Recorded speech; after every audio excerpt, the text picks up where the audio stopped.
Lorgar Aurelian. The word bears Primarch. This guy started the Horus heresy because the Emperor hurt his feelings. Lorgar worshipped the Emperor as a god. The Emperor said, "Stop." So Lorgar went looking for new gods and found chaos. He didn't just fall.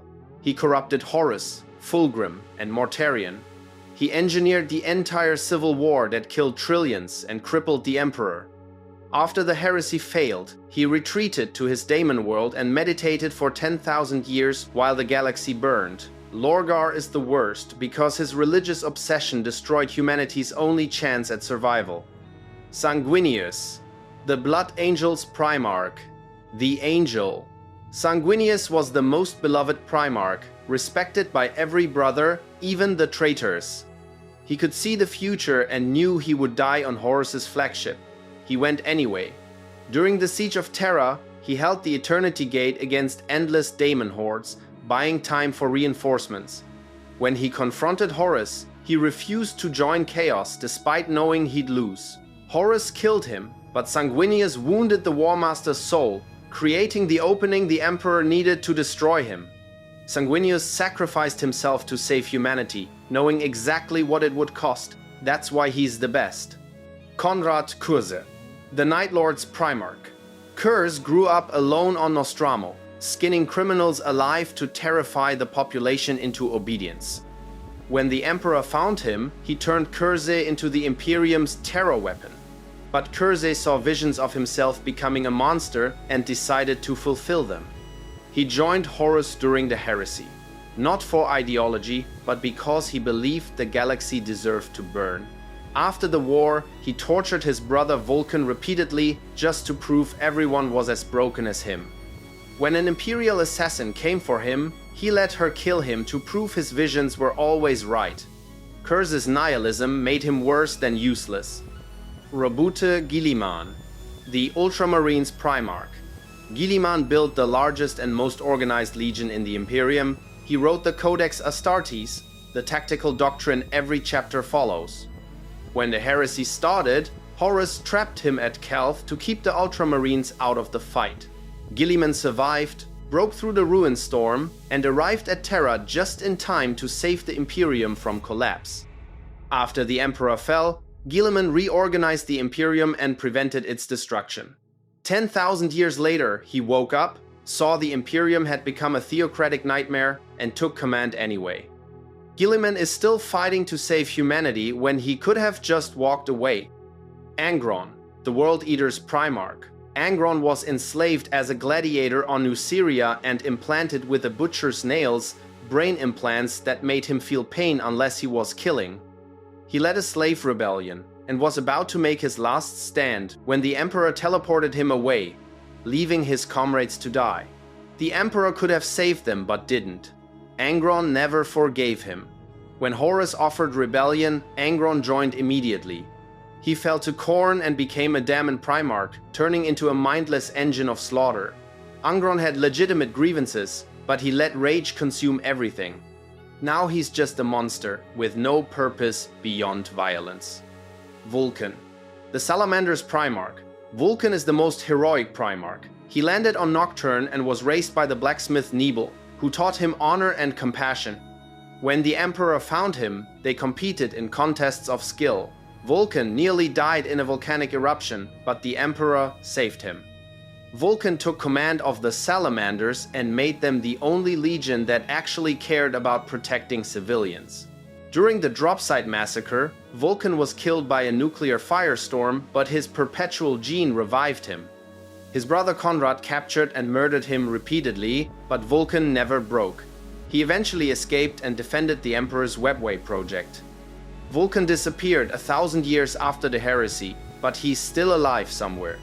Perturabo, the Iron Warrior's Primarch. Perturabo got the worst assignments in the Great Crusade. Siege warfare, garrison duty, the grinding, brutal, thankless jobs, while other legions got glory. Nobody ever said thank you. His Iron Warriors took the highest casualties and got zero recognition. Perturabo was a genius architect who dreamed of building wonders but was only asked to destroy. When Horus offered him a chance to burn it all down, he joined immediately. During the Siege of Terra, Perturabo proved his brilliance by nearly breaking the Imperial Palace.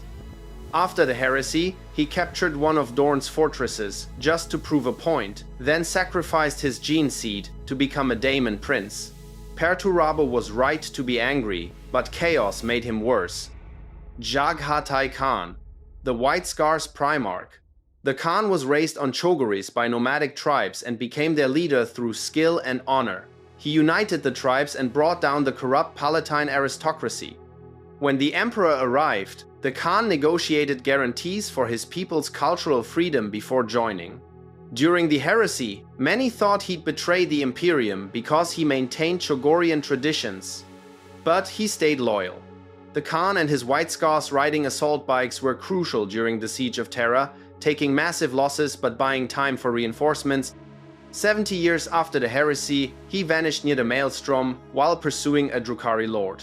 The Khan was noble, honorable, and completely underrated. Mortarion, the Death Guard Primarch.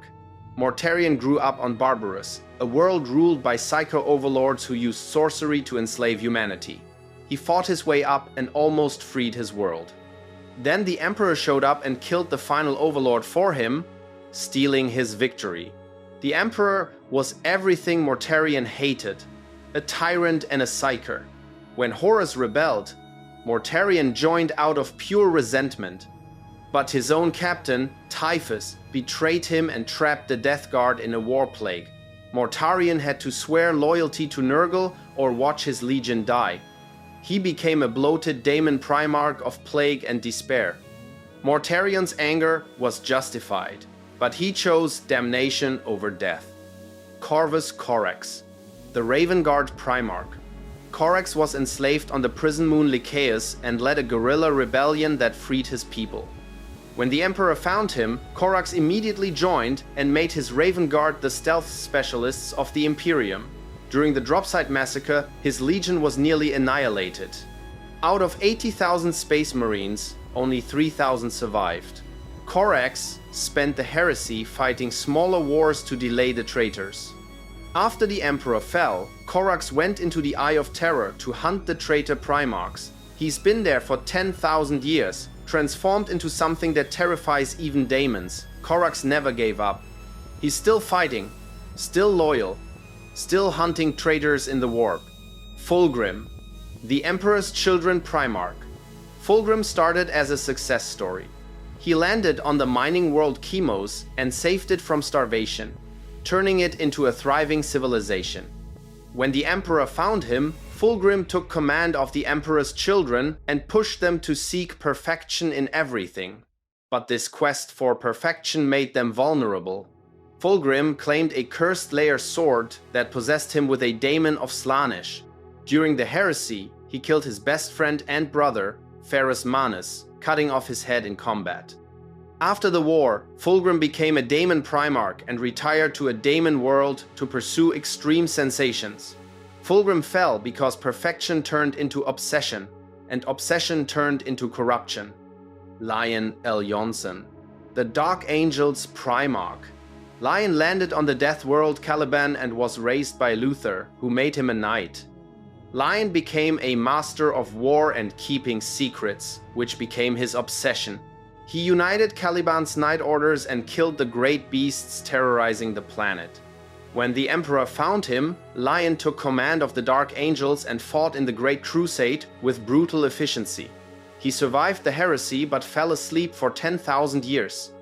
When he woke up, he found the galaxy worse than ever. Lion fought and defeated his brother Angron in single combat, impaling the Daemon Primarch and banishing him to the warp. Now he's on a mission to reunite the scattered Dark Angels and fight chaos. Magnus the Red, the Thousand Suns Primarch. Magnus was the most powerful Psyker among the Primarchs. He landed on Prospero, a world of human Psykers, and became their leader. Magnus studied the warp his entire life to protect humanity. When he discovered Horus was planning betrayal, he used sorcery to warn the Emperor. But his warning accidentally shattered the Emperor's secret webway project, releasing daemons into Terra. The Emperor sent Leman Russ to arrest Magnus, but Horus changed the orders to exterminate. Magnus and his 1,000 sons fought back, but were nearly destroyed. Magnus used a warp ritual to save his legion, but it turned him into a daemon Primarch. Magnus wanted to help. His methods just destroyed everything. Rogel Dorn, the Imperial Fists Primarch. Dorn was raised on the ice world Inuit and learned that life was brutal and unforgiving. When the Emperor recruited him, Dorn became the architect of Terra's defenses, fortifying the Imperial Palace while his father worked on the Webway. During the heresy, Dorn's job was to hold Terra against Horus's forces. He built the most sophisticated defensive structures in the galaxy and commanded the defense during the siege. When Horus lowered his shields, Dorn teleported to the Vengeful Spirit with the Emperor but arrived too late. Sanguinius was already dead. Consumed by guilt, Dorn led his Imperial Fists on a suicidal crusade of vengeance. His ultimate fate is unknown, but his defense saved Terra. Horus Lupercal, the Luna Wolves Primarch, the War Master. Horus was the first Primarch found and became the Emperor's favorite. He fought side by side with his father for decades before the next Primarch was discovered. Horus led the Great Crusade while the Emperor returned to Terra to work on secret projects. Horus felt abandoned. Then Erebus poisoned him with a Chaos Blade and showed him visions of a future where the Emperor was worshipped as a god and the Primarchs were forgotten. Horus believed it and turned to chaos.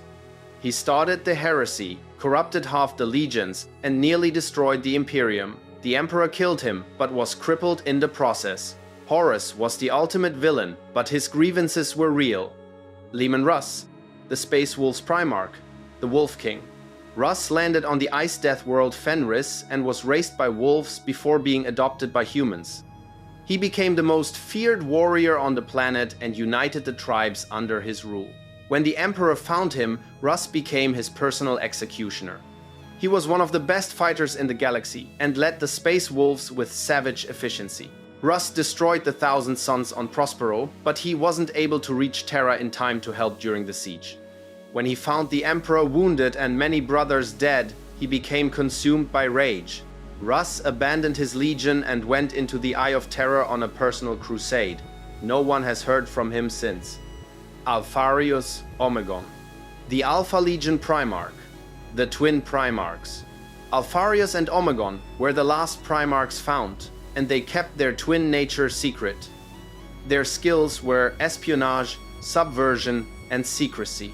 They swapped places constantly, and no one knew who was who. Before the heresy, they contacted the Cabal, a Xenos organization that showed them visions of the future. The Cabal said if Horus won, humanity would be destroyed, but chaos would be eliminated. If the Emperor won, humanity would suffer forever. Alpharius and Omegon chose to join Horus, believing sacrifice was necessary. But Horus lost. After the heresy, Alpharius was reportedly killed by Gilliman, or maybe it was Omegon, or maybe neither. Their fate is completely unknown. Ferrus Manus, the Iron Hands Primarch. Ferrus landed on the volcanic world Medusa and grew up alone, hunting a massive metallic worm.